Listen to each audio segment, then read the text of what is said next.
Welcome to Coffee with Chris. Before we dive into it today, make sure you hit that subscribe button. I'm joined today by actor, writer, producer, director, and comedian Kenneth. Oh my God, Ken, I'm so sorry. Kenneth Mohabir. Mohabir, close enough. We'll I forgive was, you that you're white. we practiced that off camera and everything. And we've been friends for a while, which is really funny. Mohabir, there we go. Kenneth Mohabir, my There we apologies, go. everybody. I won't edit that out because why would I? Why Uh, would you? But buddy, you've had some crazy highlights. You were in Ottawa for a Hallmark movie, which I saw that clip. It was fabulous. And you actually played across from Zachary Levi in Shazam as well. And now you're on set directing, PAing. I mean, what you directed Midnight Snack, which is going to be crazy when that comes out as your feature. You got a lot of stuff in the works from writing. When did you decide, or when was that light bulb moment that like this is the spot for Kenneth? So at like the tender age of 6, I actually always knew I wanted to be a performer, right? Being I don't know, creative was always my thing. So I knew at 6 that I wanted to be a performer.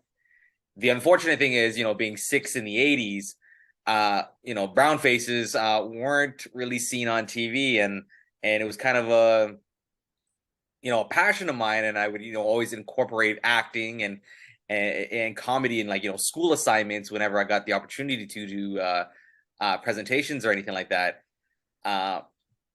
But it was always just like it's not going to happen for me because the lack of diversity in the 80s and the 90s. I mean, primarily if you looked at the diversity in movies back then, it was the diversity was consistently black or Asian.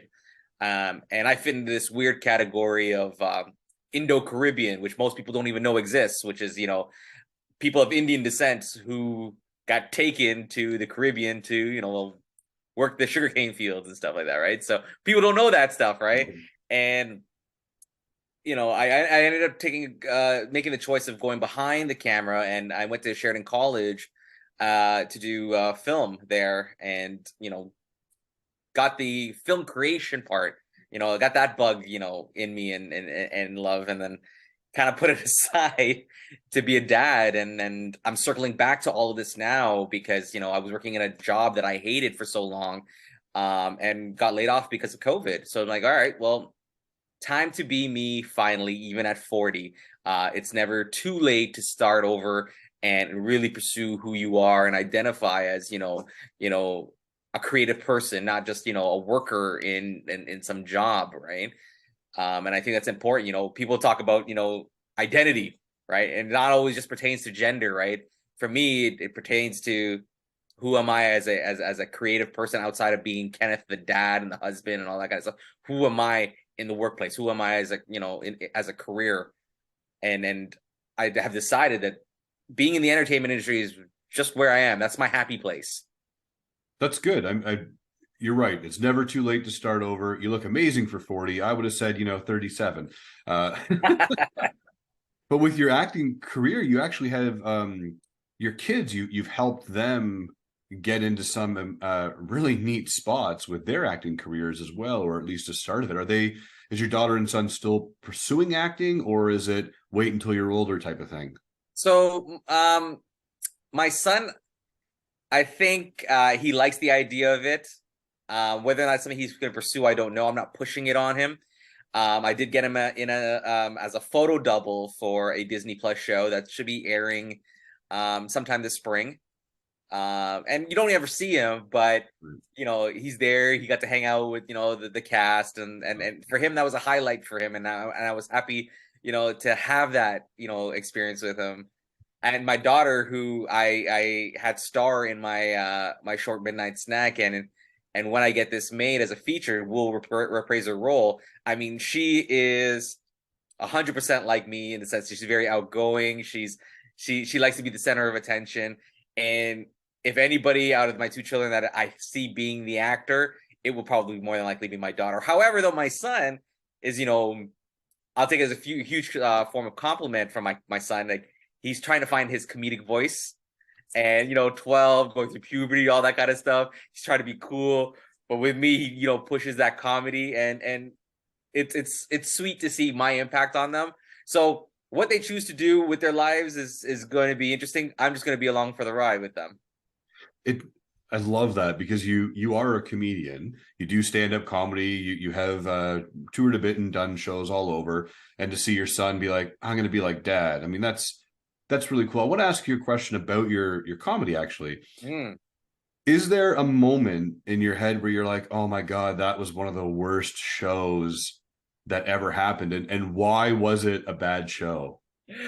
I have not had one of those shows like that ever, to be quite honest with you. I've never had crickets yet. Knock on wood somewhere.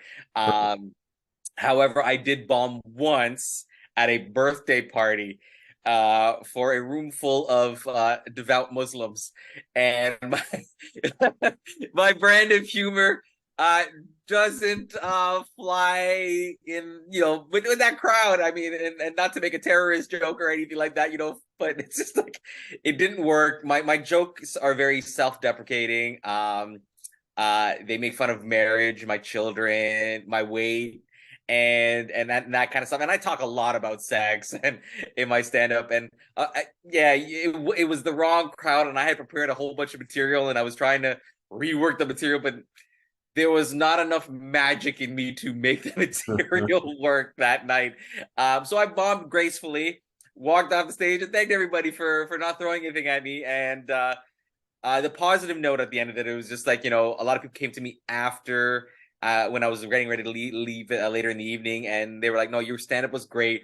We just couldn't laugh because my auntie was sitting next to me, and it would be really inappropriate, but it was very, very funny. I'm like, okay, well, I get it. So that was my bomb, and that was hard. But did it deter me? No.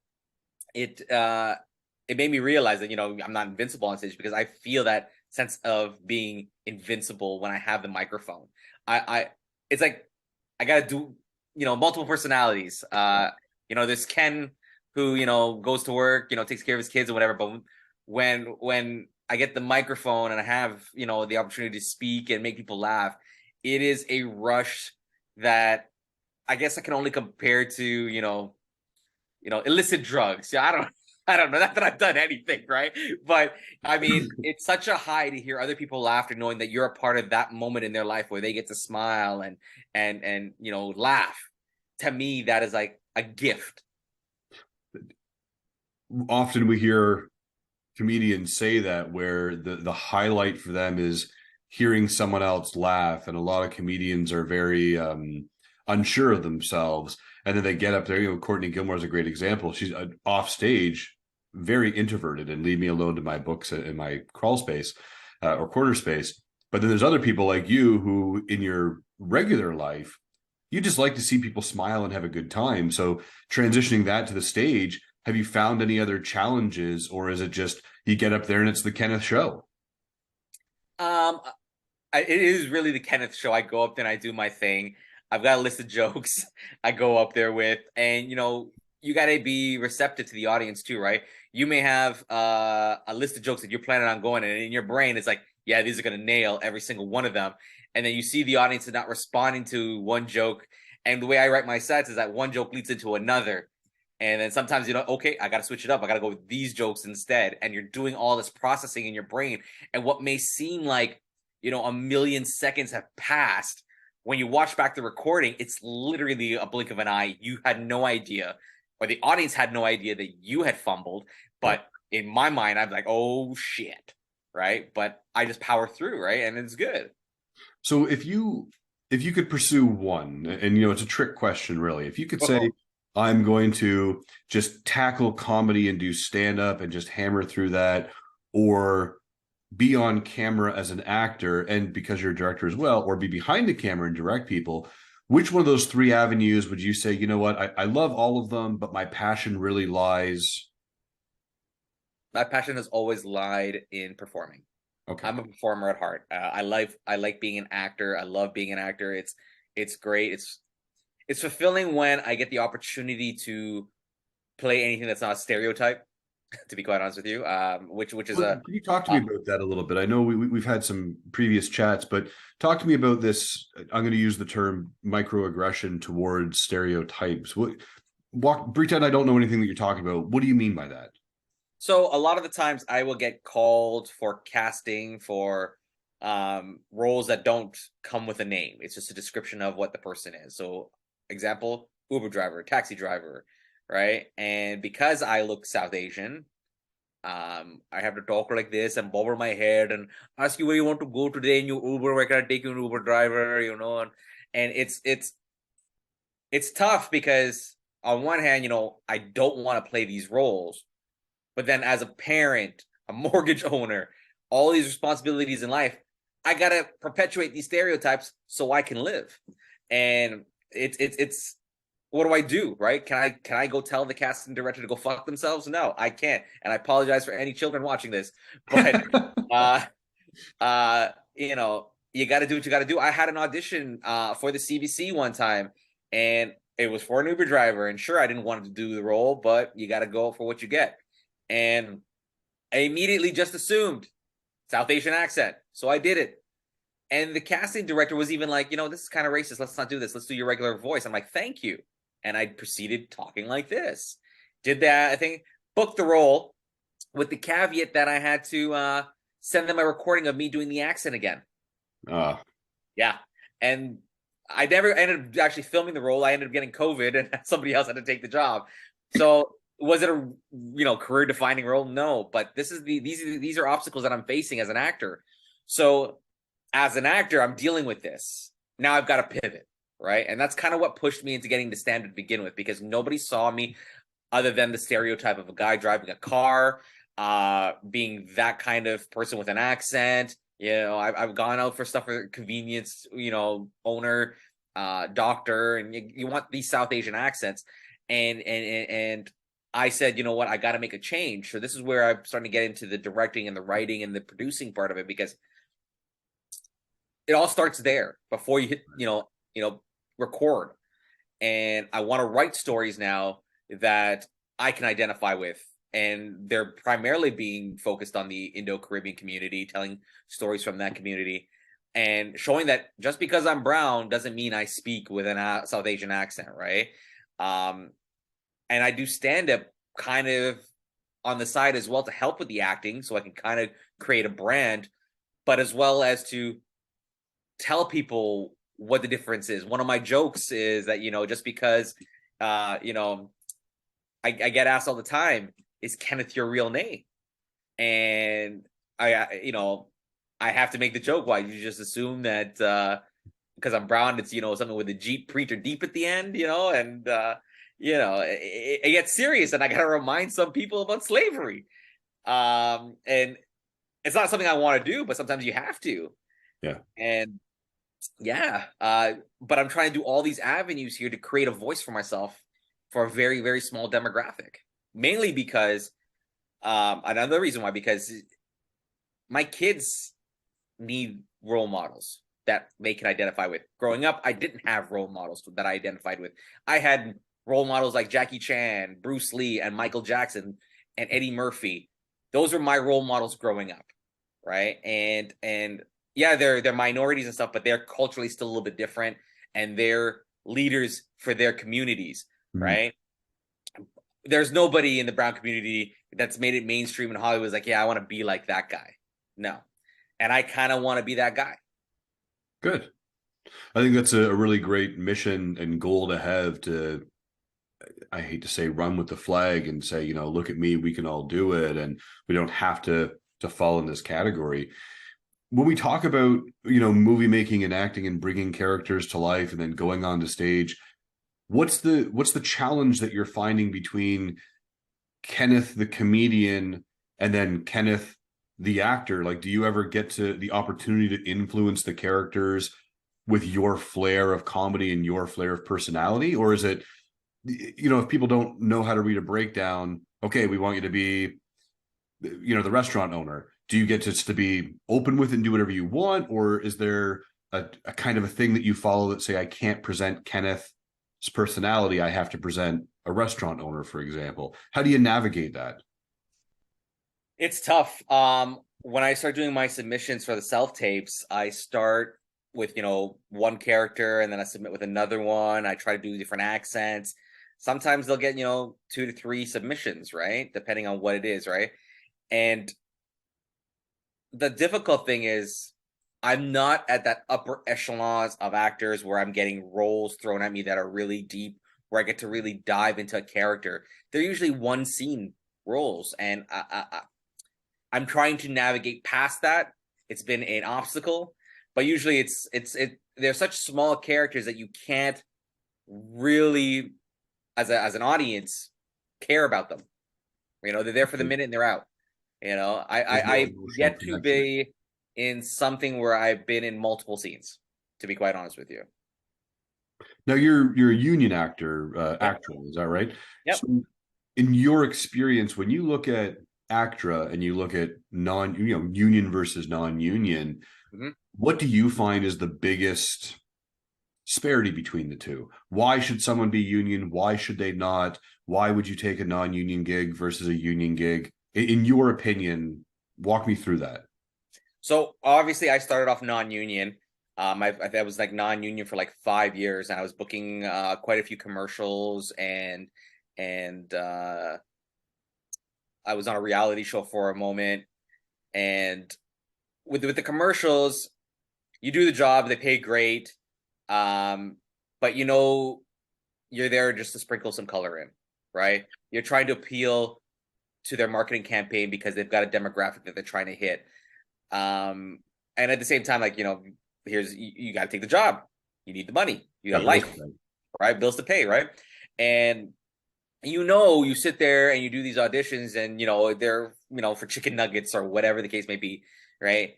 And it's just like, hey, we want you because you're colored, right? We just need to mix it up and whatnot. It's not because you're a great actor. Sure, you were the best out of all the selection, so your acting was good enough. But with those, it's more about your skin color, and that's the worst thing about it. Sure. And that's how I've always felt about it. And then the same thing going with moving into ACTRA. Yeah, I jumped on board to act going into ACTRA, booking Kim's Convenience as my first role. Unfortunately, they cut the scene from the episode, which really, really sucks for me. But I wanted to be a part of the union so much because I didn't want to be a commercial actor. I didn't want to be in your face for 30 seconds and then gone and forgotten. That wasn't the legacy that I saw for myself. Right. Not the legacy I wanted to leave for my children. Right. I wanted to leave an impact because my mission has always been to promote BIPOC actors, and then especially from people in my own community, right? So I joined the union even though work slowed down huge for me, right? Then I booked 2018 was a great year. I booked Kim's Convenience, Shazam, an episode of Private Eyes, and a movie called Buffaloed. And within that 1 year, I got my full membership with ACTRA. Wow. And 2 of the roles were stereotype roles where I had to talk with an accent and that kind of stuff. Shazam was great. I just got to make Zachary Levi laugh, which was huge compliment because he was just like we did the blocking and he's like, you had to do that in your audition. I'm like, yeah, and he was just bursting out in laughter. And there he is in his Shazam costume and everything. And I'm like, this is so cool, but we can't have a photo together. And then I did Kim's Convenience where I got to just play a regular customer coming into the store. And the greatest thing that ever happened, Paul, the actor who plays Appa, we blocked the scene and then he pulls me into the one of the sets that we're not using because they're setting up the lights and whatever. Right. And we had a 20-minute conversation just getting to know each other. And I'm like, wow, why can't everybody be like you? You're such an awesome person. And then I've worked with some other actors. It's like, man, really, you got to be like that, But it's a struggle. I was advised not to go join ACTRA because the money wouldn't be as good. But I'm not after the money here. I'm after change. active pursuit of change for BIPOC people, right? Now, when you look at the projects that you've done and that you're working on, and you talk about BIPOC and Indo-Caribbean, what are you currently working on that you can share with us that kind of highlights that? So right now, we shot Midnight Snack a year ago, which is a short film concept that actually was your idea, and I rewrote and made it my idea. I try not to tell people that we know each other. Yeah. But no, Midnight Snack. Yeah, that's right. The daughter was a demonic and the mother was a prostitute to feed her kid. So Yeah, you're making this a feature, though. I'm trying to make it into a feature. I think what I've noticed in most Hollywood productions or any North American production that has a primarily BIPOC cast, they force feed the audience their heritage, right?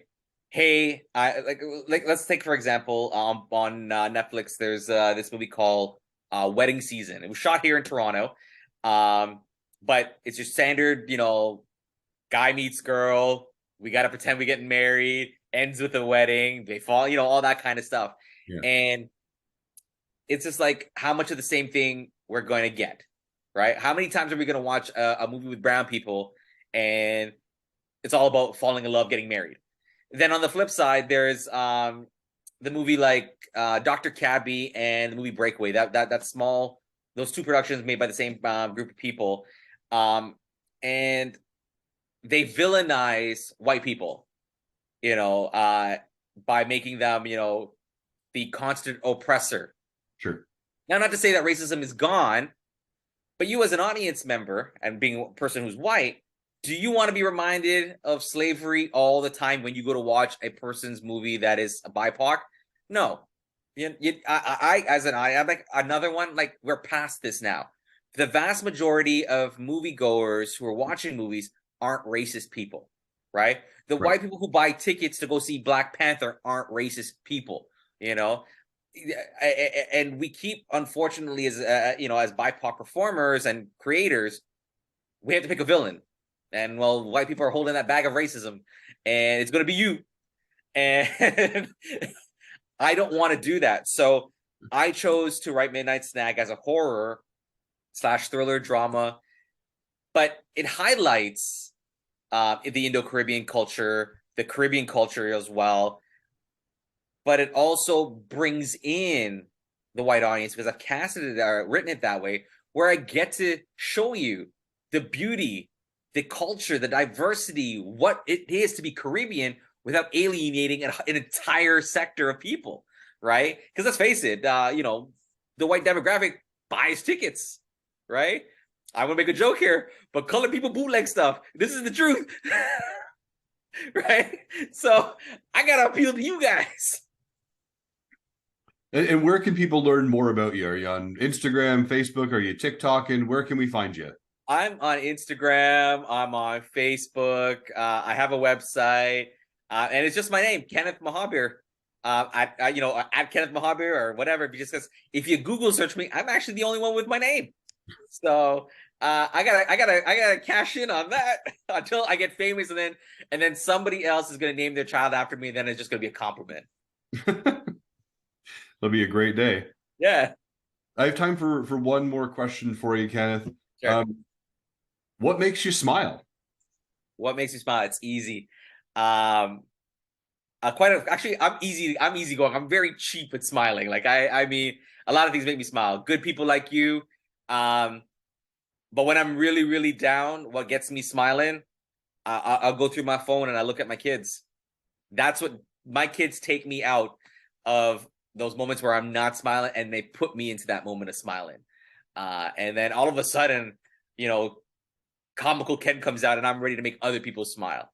I just got to pull up a face of my kid smiling, and it melts away any problems. I love those kids, and they're everything that I'm working for. That's amazing. Yeah. That's all the time I have, Kenneth. I really appreciate you coming on and sharing with us. Make sure you guys check him out at Kenneth Mohabir, wherever you can. Google him, check out his work. It's going to be amazing. Have a fantastic day, everybody, and smile to inspire. Thank you. Everybody, take care.